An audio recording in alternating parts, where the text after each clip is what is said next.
Nah nih juga masih nyambung nih. Masih nyambung bahwa uang itu juga nyambung dengan identitas diri. Awal. Gitu ya. Jadi Pembahasan awal gitu. Uang itu ngikutin identitas. Kalau identitasnya kamu, wah gua mah orang kecil, gua mah begini-begini, gua nggak pantas nerima segini. Bahasa orang sini mana tuh, Pak? Uang juga bahasa orang sini mana? Gue mah asal sehari ketemu rokok sebungkus sama kopi juga udah tenang. Itu bagus sih sebenarnya. Tapi kan ya rezekinya segitu aja. Segitu doang. Besok tiba-tiba bininya bunting. Lah, dikasih rokok gue sama dikasih rokok sama kopi. Iya. Kalau buat apa jadi standar syukur udah keren. Tapi untuk jadi dia itu bukan jadi standar syukur lagi. Jadi lifestyle lagi. Iya, jadi lifestyle bener. Jadi lifestyle gaya hidup. Nah itu ya ya udah emang nasib gue kayak begini, gue begini udah seneng kok, gue udah aman kok gitu. Artinya standarnya udah dinaikin lagi. Dia Standar segitu. Jadi mentalnya belum kaya. Iya betul. Jadi kalau kayak rumah nih ada plafon. Plafonnya cuma 1 meter. Ya udah segitu aja.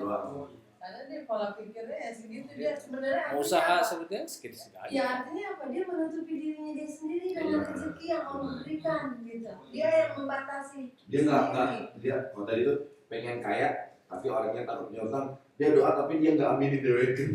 Iya. Sabotase. Iya, dia sabotase kesuksesannya. Iya. Padahal kalau kita lihat plafon, lewat lagi dari plafon langit kan. Unlimited sebenarnya. Unlimited. Kita dikasih Allah itu unlimited. Betapa saya melihat itu secara langsung gitu ya, bahwa ucapan-ucapan kayak gitu benar-benar jadi energi yang menarik dengan apa adanya itu.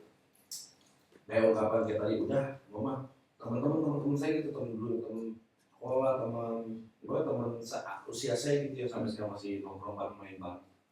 Memang dari saya ingat banget dari dulu dia ngomong, udah rumah kerja nggak usah gaji yang kayak gimana, udah asal bisa sebulan ketemu berrokok ngopi makan aja udah cukup.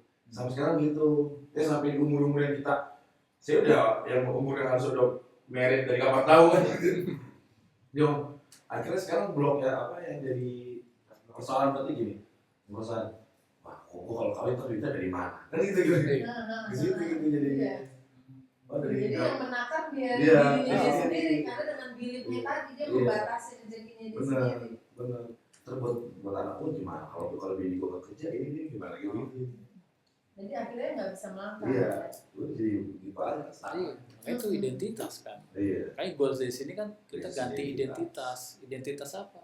Identitas orang yang berkelimpahan. Betul. Bukan identitas orang yang kekurangan. Nanti kita bahas tentang keberlimpahan.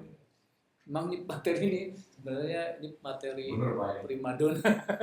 Ini kunci dari semuanya untuk memang mau ganti.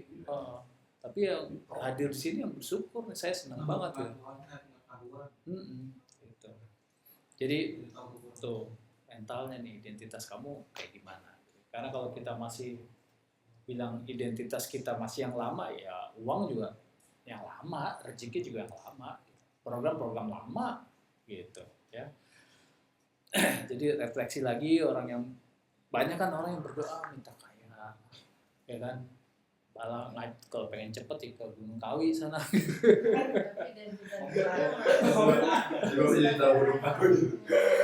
Banyak yang berdoa orang pengen kaya, tapi identitasnya masih hidup sebagai orang yang kekurangan. Bahkan takut punya uang. Kan itu kayak apa ya?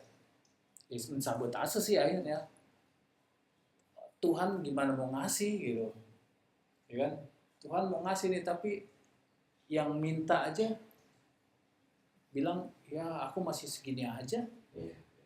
Mana Tuhan mau ngasih yang besar gitu.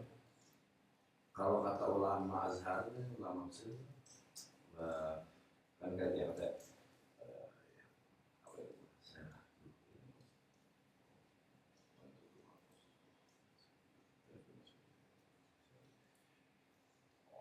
Wa'alaikumsalam tasabat yang al-bawal itu wa'alaikumsalam tasabat Sahabat ala tak sabat ya maka sabar suara Maka sabar, ya. maka sabar suara bahwa segala sesuatu tuh Allah memberikan sesuatu baik itu hujan atau apapun kan katanya nggak melebihi daripada kapasitas seorang hambanya. Kemarin kan ulama-ulama klasik karena Syekh Buti Ar-Ramadhani ulama Mesir menafsirkan ayat ini tuh kebanyakan konotasinya ke ujian, ke bala. Padahal kata Syekh Buti termasuk hal baik pun katanya Tuhan bakal ngasih kita hal baik tuh sesuai kapasitas kita juga. Mungkin barangkali kan ini. Biar masuk rezeki kita aja. Masuk rezeki. Iya.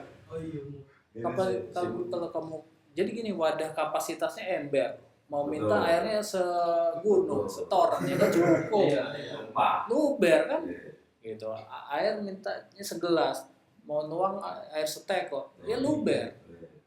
Jadi gimana? Ya wadah kapasitas kita digedein. Gitu.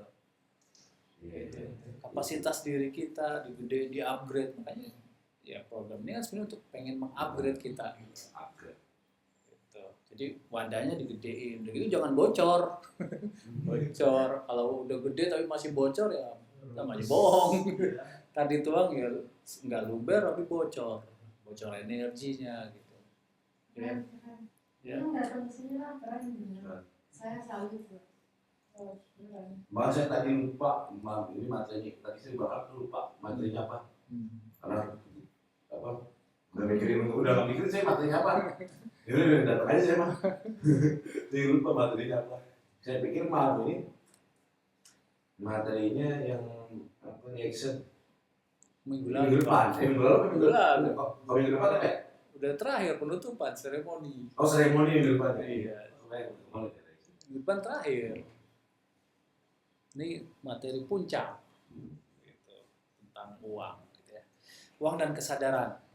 Ya. Jadi uang juga ngikutin kesadaran. Tadi kan ngikutin identitas, uang juga ngikutin kesadaran kita. Kita bagaimana sadar terhadap diri kita, kapan tahu kita cukup. Makanya kalau orang yang nggak sadar, dia nggak kenal kata cukup, ya kan? Akhirnya dia bisa jadi monster, dia korupsi, ya kan? Serem. Sampai tembok uang. Mau buka uang gitu. Iya itu yang di kemarin di TV itu pernah ada yang cerita, saya juga nggak nonton itu sampai KPK kan itu Di semua sisi uang itu uangnya itu jadi bentuk tembok. Oh iya. Gila, korupsinya udah kayak apa? Jagung itu Serem. sampai Jaksa, iya, jaksa aku. Ah ya, jangan Iya. kantor KPK. itu sebenarnya orang-orang itu ya Neraka. itu Tapi tadi saya nggak aslinya sadar. dong diambil, oknumnya nggak ditangkap. Ya mungkin tadi Dari Indonesia. mungkin bisa jadi ke apa krisis identitas juga tadi. Iya, dia Kesadaran ini. kesadaran, dia nggak sadar, ya kan? Dia nggak tahu apa cukup gitu. Dia nggak tahu kata cukup, dia nggak tahu berbagi, dia nggak tahu kapan menahan. Nah, iya. Mana yang hak kita ya? Cukup, sadar semua itu kuncinya sadar. Kalau nggak sadar ya udah lupa kan, Iya. mabok akhirnya, jadi mabok, hidupnya mabok, padahal nggak minum alkohol, mabok, Uang. mabok uang, Mau mabok. diambil. Sekarang mau udah baik mau agama mau. Uang, padahal Yang halal segala cara. Mabuk agama itu apa maksudnya? Ya dia apa-apa berdiri dia mengatasnamakan agama itu seakan-akan Tuhan pun disuruh turun buat menyetujui semuanya gitu. Oh, Lalu agamis gitu. Bukan agamis kan bagus ya, fanatik kan. Fanatik buta tapi ya. Iya, buta, akhir buta kalau bahasa ada Buta. buta. Nah, orang-orang yang nggak sadar itu kan, jadi uang dan kesadaran relasinya kuat banget. Ya kan dari sesi pertama kita juga sudah bahas tentang kesadaran, awareness, mindfulness, consciousness, ya kan? Itu sebenarnya. Kalau nggak sadar ya uang juga nggak ikut, nggak bisa ikut. Ya. Duit dari bawah mati. Dia dari kayak mau mati. Coba di sana. Ini Duit. Enggak. Jadi gua mati tapi nggak ada duit berasa gua mati. Lemes, udah lemes. Lemes, aja diem. Ini Gua dia. tahu di dalam puyang.